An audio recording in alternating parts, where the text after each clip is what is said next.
So you're new to Genshin, you do a 10 pull on the current banner, and while you don't get a 5-star, you do get 4-star Kirara. Now, what do you get with Kirara besides a character that just got her own outfit? Doggy, I swear, if you put Chiori space there, I'm going to come after you. So you're new to Genshin, you do a 10 pull on the current banner, and while you don't get a 5-star, you do get 4-star Kirara.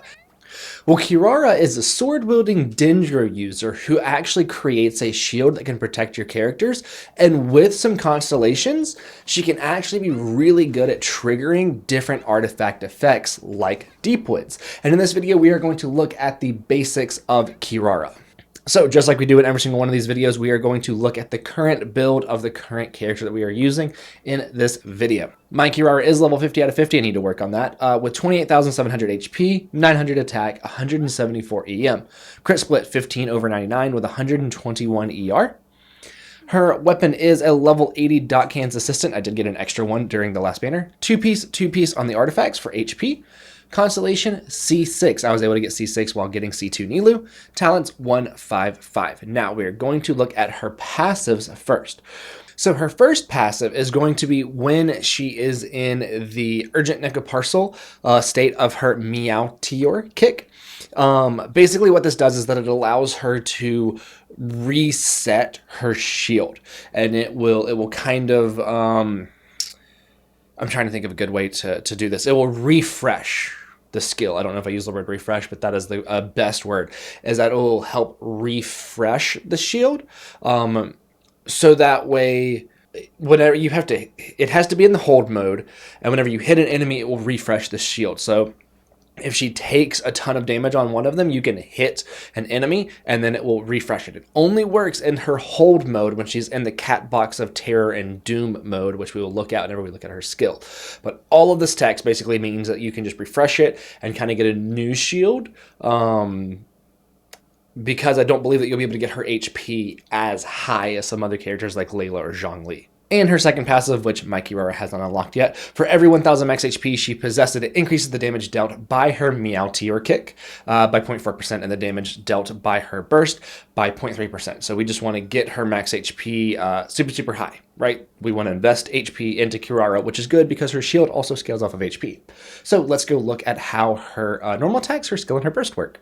Something else real quick before we actually go look at that. She does have another interesting passive. Everybody typically has an overworld passive. When Kirara is in the party, animals that produce foul raw meat or chilled meat will not be startled when your party member approaches them. Meaning that with Kirara, we can kill all of Timmy's pigeons without any of them getting away. So do be sure to take advantage of this. We are also going to run through all of her constellations because if you've been doing this event, then you get a free Kirara as well as getting her outfit.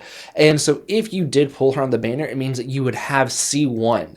So we are real quick going to go look through all of her constellations. Her first one, every 8,000 max HP that she possesses will create an extra cat-shaped Dendro ball, that's what I'm going to call it, whenever we use her burst with a maximum of 4. So we want to get 32,000 HP to maximize that. C2 just allows her to be able to give shields in co-op. That's really what this means, is that she will be able to give shields to your other players, to your friends in co-op if you use the hold version. C3 is going to be a normal one. It is going to increase the level of her skill. C4 is going to be the one that allows you to really take use of putting like 4-piece Deepwoods on her, which is what I'm going to do for my Tighnari, because I'm going to run her and Tighnari together. Since I lost to Tighnari on the Nilu's banner. Might as well build him, right? So what this basically does is that if you have a character that is protected by her shield, that when they do a normal charged or plunging attack, which Tighnari would use the normal and the charged attacks, it will perform a coordinated attack using her burst in a way. And while it does Dendro damage, that's not the most important part. The important part is that it is considered burst damage. And burst damage can trigger 4-piece Deepwoods to always get the debuff on the enemies. That is why C4 is super good with Kirara for using Deepwoods on her, which Tighnari would not be able to use Deepwoods as well. We want to have a different artifact set on him, so having 4-piece Deepwoods on Kirara is going to be great. I might be getting a little bit ahead of myself. That is definitely something to talk about in the Artifact Grinding Hell video, not the basics, but I wanted to just mention it here.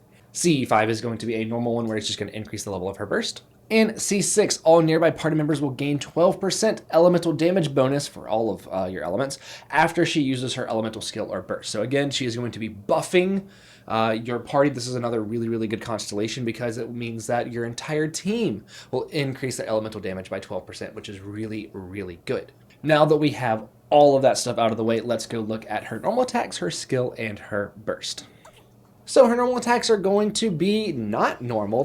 She's only going to use her sword in like one or two of them. After that, she pulls out her claws and she uses her claws to attack. It does do physical damage, which is the normal part, but the animations are really, really cool. Her charge attack is going to be a flurry of physical damage where she is going to use her claw to deal that damage. Now we're going to look at her skill. Her skill is going to have a tap and a hold. Her tap, she is going to do a Dendro kick, do an instance of Dendro damage, and then she is going to put a shield up. If we change characters, then the shield does stay. That is pretty much it for her tap, right? We're just going to tap it. She's going to do an instance of Dendro damage. That's it, right? Nothing else too crazy. Now, if we do her hold, she is going to do the instance of Dendro and turn into the Cat Box Terror of Doom, where she can then run around as the Cat Box Terror of Doom, and every time that she touches an enemy with that shield, I believe it's every half second, it is going to deal an instance of Dendro damage. So this can actually be really, really good in something like a Nilou Bountiful Core Bloom team, where she is going to be causing a ton of Dendro application in this mode. Now, I am using Yao Yao in mine. I am not going to be using Kirara in mine, just because I want to use Kirara with Tighnari. If you were wanting to use Kirara in a Bountiful Core Nilou team, definitely can do this. You can also do something where I've seen versions of like where you have like Kirara with Kuki skill, and then you have Xingqiu's burst. I think I actually do it in this video at some point, where Kirara's in the Cat Box Terror of Doom mode, going around with Xingqiu's burst or skill on her and just causing blooms and allowing Kuki's skill to trigger it. It's freaking hilarious and it works amazingly funny. And then, of course, you can then hit her skill again and is going to do another instance of this Dendro damage. Now, a really good thing about her skill, the cooldown time is shorter or the same. The cooldown time is the same as the uptime, so you can have a near permanent uptime on the shield just like with Layla. Now her burst, she is going to do an instance of Dendro damage as well as summoning these Dendro cat ball thingies that I was talking about from her constellations. Mine is going to produce, I think, 3 extra because her HP is 27,000. I believe it's 3 extra that she is going to create. She cannot quite create that 4th extra cat Dendro ball. If an enemy touches one of these, then it is going to take another instance of Dendro damage, applying Dendro to them. So if you are doing a Bloom team and you have Hydro on them, this would cause a Bloom. If you have Electro on them, this is going to cause a Quicken or Spread, depending on the order that we've gone in. So these will do Dendro damage again. Now, the thing with Kirara, too, is that her burst is actually extremely high scaling at level 9 or 10. You can get a lot of damage out of her burst, especially in a team where the enemies have Quicken on them, and this will cause a spread reaction. You can get a ton of damage through this just because of how it scales. Now we are going to look at an artifact set. Early game beginner artifact sets are very difficult to get HP. None of them have a way to raise HP other than like Adventure, and it only raises it 1,000. So I'm going to say that you're going to want to do 4-piece instructor set because Kirara will enjoy the EM, but it'll also give EM to your other characters, which is even better. For the main stats, though, I would still just do HP across the board, right? Because we want to make her shield super, super strong. In this build, this is a shield Kirara. We want her shield to be as strong as it can be. So doing HP main stats is still going to be very, very good. For weapons, now there are only 2 weapons in the game, 2 swords in the game that get up HP. That is Nilou's Signature Key, and that is Dockhand's Assistant. Outside of those 2, we do not have a single HP sword. So if you don't have Dockhand's Assistant, which it was only been on 2 banners, I believe, so the likelihood of you having it might be super, super low, then you can have some other options. One is going to be Iron Sting. Iron Sting is going to get up her EM, which can be good, especially in a Nilou Bountiful Core team where you want her to be an on-field Dendro driver. Another option is going to be Sapwood, which you do have to get so far into the R&R quest to get, but it is the Sumeru craftable weapon, and it gets up energy recharge as well as producing a leaf that when picked up will give some elemental mastery to your character that picks it up. So this can also be a pretty good weapon for her. It's going to get up energy recharge, she's going to use her burst more often, it's not going to help with the shield, but outside of Key and Dockhand's assistant, you can't do much to improve your shield strength with the weapon. So Iron Sting and Sapwood are going to be two very, very good options. Now, that is going to be it for this video.